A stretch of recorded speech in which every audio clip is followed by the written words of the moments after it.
کندھے پر ہاتھ رکھتے ہوئے اسے بڑے ہی دوستانہ انداز میں ٹیبل کے پاس لے کر آیا تھا اور پھر زبردستی اسے کرسی پر بٹھاتے ہوئے ملازم کو اس کے لیے ناشتہ لگانے کا اشارہ کرنے لگا۔ اسے یہ سارا ماحول بہت پراسرار سا لگ رہا تھا۔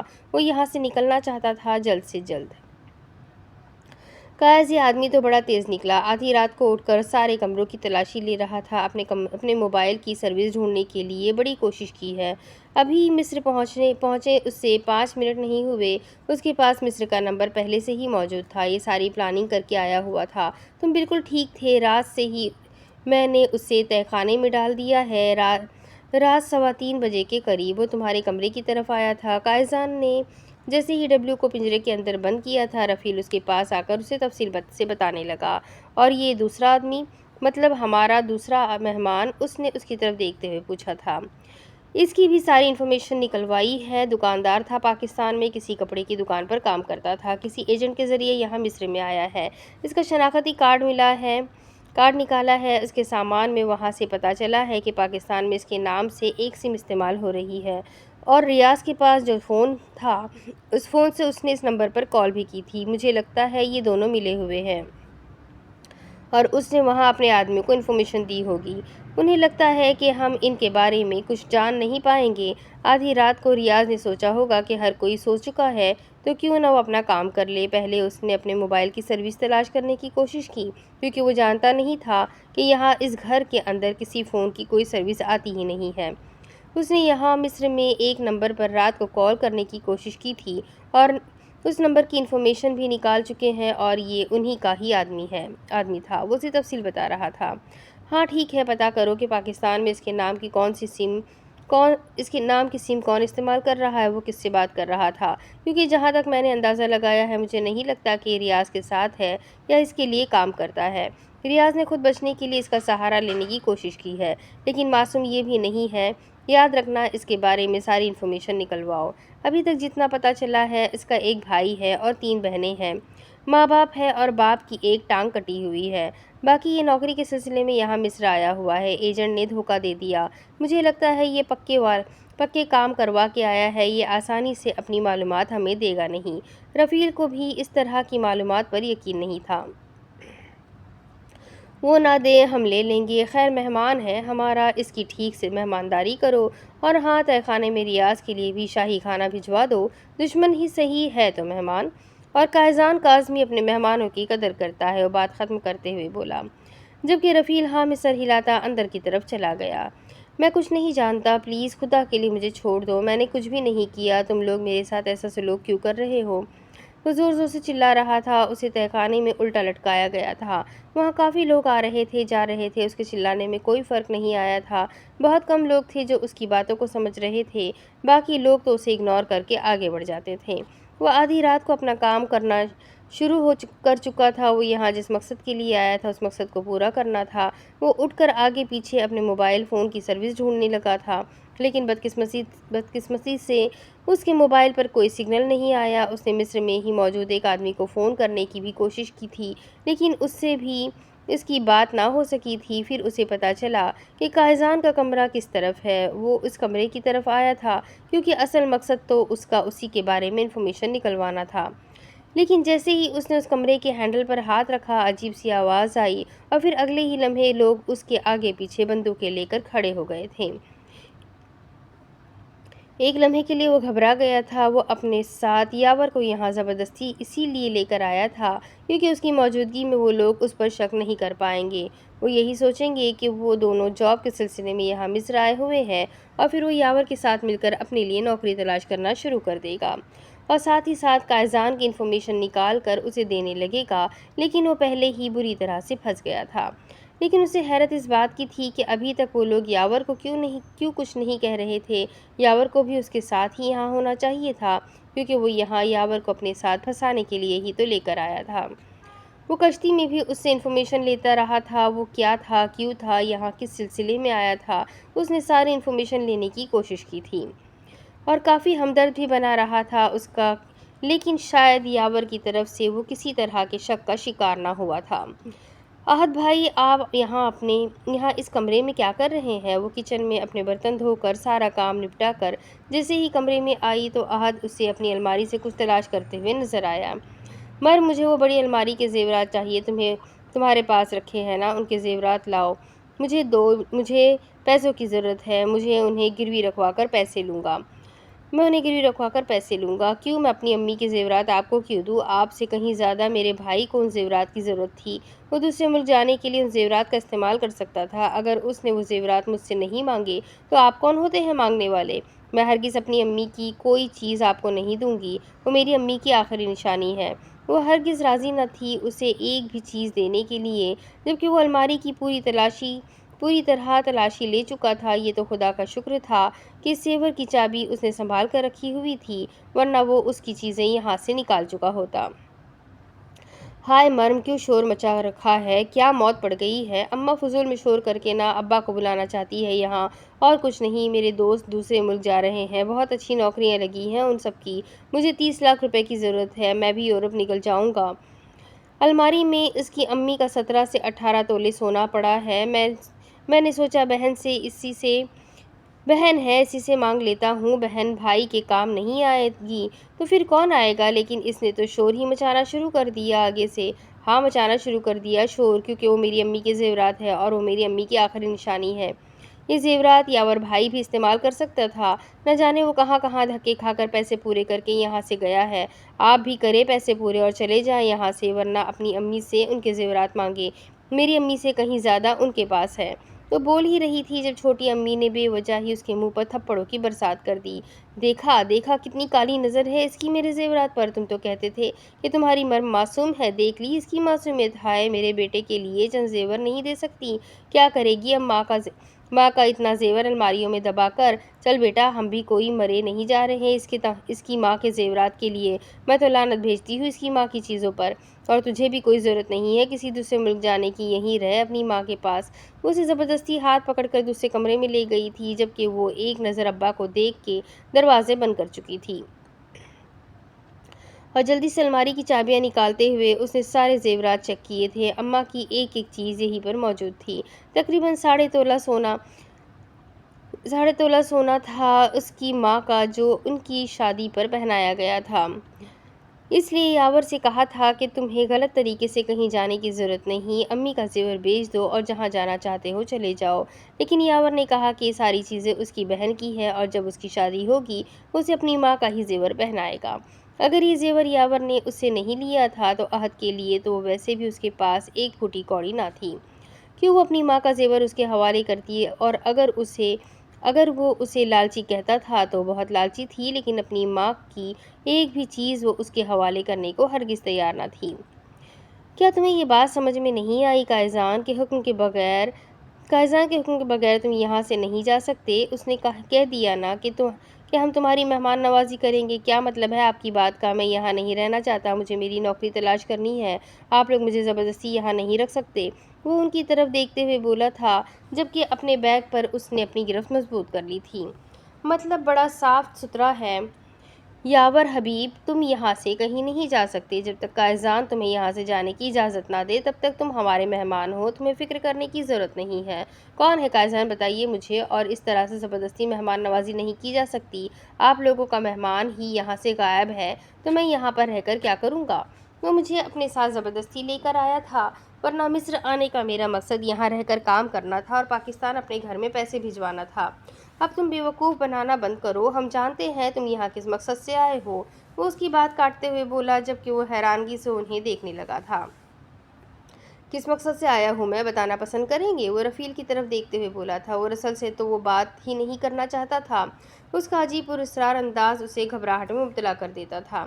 تمہارا شناختی کارڈ، باقی ساری انفارمیشن ہم نکال چکے ہیں، رسل نے پراسرار مسکراہٹ کے ساتھ کہا تھا۔ دیکھیے، آپ لوگوں کے ساتھ میرا کوئی تم جاننا چاہتے ہو نا قائزان کاظمی کون ہے؟ تو سنو، مصر کا سب سے بڑا گینگسٹر ہے، یہاں کے لوگ کانپتے ہیں اس کے نام سے۔ یہاں اس علاقے میں صرف اسی کی چلتی ہے، یہاں آتے لوگ اپنی مرضی سے لیکن جاتے قائزان کاظمی کی مرضی سے ہے۔ اور اب تم اتنی محنت کر کے یہاں پہنچ ہی آئے ہو تو اپنا مقصد پورا کر کے ہی جاؤ نا۔ یہ نمبر اب بھی ایکٹیو ہے پاکستان میں، اس وقت بھی یہ نمبر آن ہے، ذرا تصویر بھیجو نا یاور صاحب کی، ذرا حالت بتاؤ ان کی، آخر پتہ تو چلے کہ انہیں مصر میں کس کی جاسوسی کے لیے بھیجا گیا تھا۔